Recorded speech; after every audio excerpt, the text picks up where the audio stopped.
What is up, ladies and gentlemen? Cjthecheesedj here, and we are back with another Warhammer video for you guys today. And guys, today it is the Tomb Kings, the Mummy Undead versus the Living, the Empire. And you can see here this beautiful arrow from our Bone Giant. Where's it going to strike? It's going to strike right into this front line of infantry. Come on, let's watch them bowl over. Get in the arrow. Let's go. Look at this. Ready?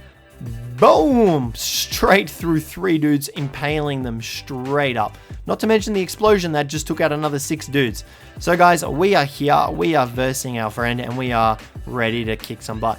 So guys, as for our army, like I said, we are the Tomb Kings, and I feel like this was a pretty good build that we had. So we've got 2 groups of the Ustapi Great Bows, just the standard ones, no Regiment of Renown, as well as a Bone Giant, which I love this dude. He's just so badass. Look at the size of his bow. He's just sick. We've got him. We've also got the Necro Sphinx over in the corner, led by High Queen Khalida. She's just on foot as well. We didn't actually put her on any mount this time. I just feel like we didn't really need to, because we wanted to keep her more of a duelist this time, because we've got enough anti-infantry power from here. As well as that, we've got 3 groups of Tomb Guard just behind them, because obviously we want our ranged units as far forward as possible so we can start popping off some damage. As well as that, we then also have a Lich Priest of the Death class with Pit of Shades and Spirit Leech. So yeah, guys, let's get the battle underway. Now, as for my opponent, oh yeah, I forgot about the Skeleton Horsemen and the Vultures. So we've got 2 groups of the Skeleton Horsemen and a group of Carrion, and you can see here they're already causing havoc in my opponent's army. So he's got quite a lot of artillery. He's got a mortar, he's got 2 mortars, and a great cannon, 2 great cannons, 2 mortars, a front line of 3 spearmen, as well as 2 groups of Empire Knights, and he's got a Bright Wizard up on a Pegasus, as well as Karl Franz on his Griffin. And you can see here, guys, that our Skeleton Horsemen have already gotten into his mortar.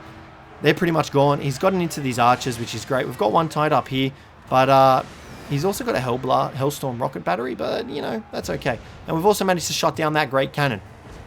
So we're like, all right, we need to get these guys firing off onto this artillery. If we can shut this artillery down, we've pretty much won ourselves the battle. So guys, we get our Ustapis and our Bone Giant targeting on the Hellstorm, really. That was the biggest threat, especially to our troops. And you can see it's already taken a bit of damage. And we're like, send in the Tomb Guard. These boys need to get into combat ASAP. But we don't really have any sort of anti-large dealings. Oh, actually we do. We've got the Necro Sphinx, which is what we brought that for any artillery. But we pretty much move our main forces up. The Skeleton Horsemen definitely paid for themselves, shutting down multiple artillery pieces. You can see over there, as well as some archers, and the Carrions are still biting onto these archers' butts. Oh, juicy shot from our Bone Giant, taking out the Spearmen as well as the Hellstorm. And you can see here, the Hellstorm is shattered. Our Spearmen, our Horsemen do just crumble, and our Carrion also crumble over there. But they've more than made up for it. So we get our Necro Sphinx, we bring him into the fray first, so like, let's get in here, let's try and shut down this great cannon ASAP. And you can see we managed to do exactly that. But Karl Franz comes in. Huge mistake from my opponent, because the Necro Sphinx does have anti-large.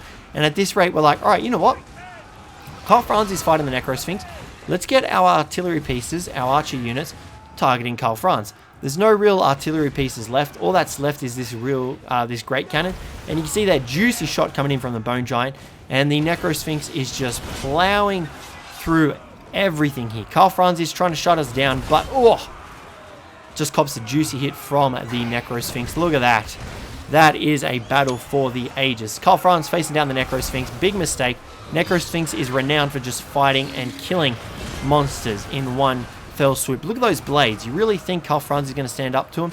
You can see here our Ustapi are firing in on the Great Cannon, and the Great Cannon is now shut down. He's got his Empire Knights charging in on our Tomb Guards. The Tomb Guards are trying to engage over here, trying to help out the Necro Sphinx. He's still got the Bright Wizard up in the sky, as well as his archers, and I think a Great Cannon is actually still here. But it's not going to be for much longer, because our Bone Giant is firing off. Now, you can currently see over here, there is a big fight going on. And we actually kind of forgot about our Lich Priest back here.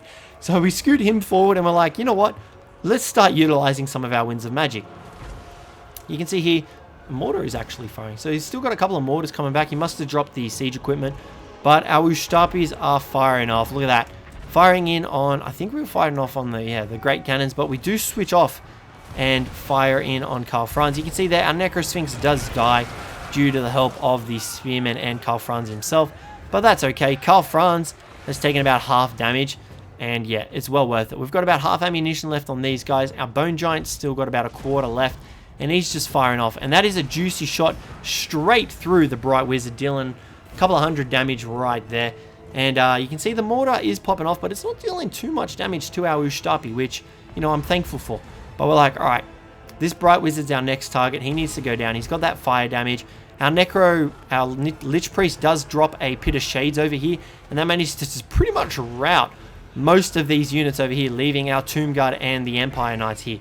So we're pretty happy with that outcome. The Bright Wizard is starting to rout as well. The Ustapi are firing in on him, and you can see there we just switched them over to Karl Franz. Karl Franz should have gone straight for our artillery pieces as well as the Empire Knights, but he didn't, and Karl Franz cops a juicy blow from our Bone Giant, which is kind of funny because our Bone Giant does not have anything to blow with.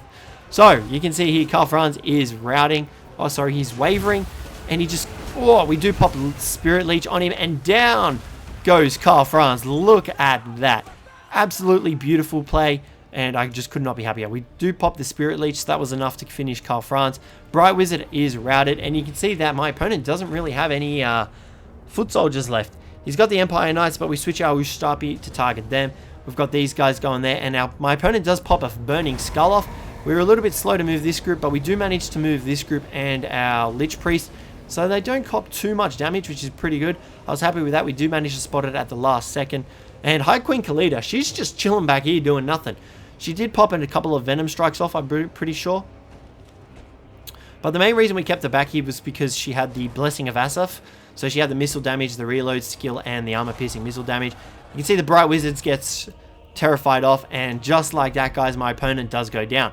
So, guys, pretty good battle, I would say. It was really fun to play in. You can see here that Karl Franz did do pretty good, but his mistake was fighting the anti-large unit, the Necro Sphinx. As well as that, my range units was just free to shoot at whatever the heck I wanted.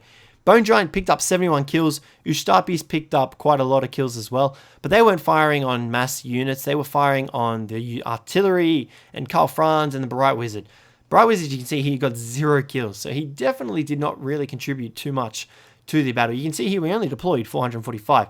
Our Skeleton Horsemen, though, they were the real MVPs. They got in there, they shot down the artillery straight away. Well, majority of the artillery, and that gave us a bit of time to deal damage with our Ustapis and Bone Giant. And yeah, High Queen Khalida got 42 kills because we did pop off her ranged missile spell as well. So yeah, guys, I'm really happy with this build. I really am a fan of it. Probably could have benefited my opponent a bit more. But yeah, guys, that's going to wrap up the video today. So thank you very much for watching. Hopefully you enjoyed it, and I will catch you in the next one. I got this